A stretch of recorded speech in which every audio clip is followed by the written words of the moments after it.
Most people get this wrong. They assume Rush Split is just another buy now pay later or payday app.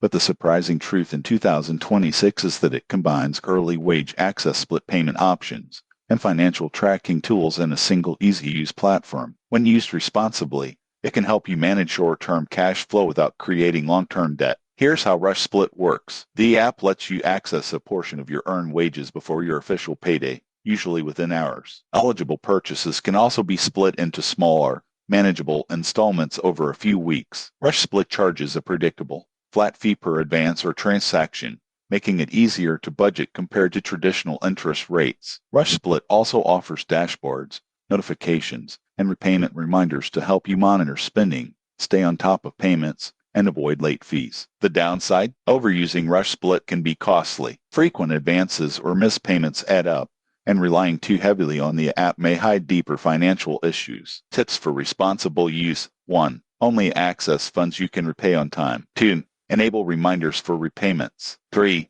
Maintain a small emergency fund to reduce dependency on advances. Who benefits most? People with steady income who occasionally need short-term cash or want help managing larger purchases. If your income is inconsistent or repayment discipline is weak, Rush Split could cost more than it saves. In conclusion, Rush Split in 2026 is a flexible financial tool, but only when used wisely. Track fees, plan repayments, and treat it as a temporary solution. Subscribe for more honest app reviews and practical money tips.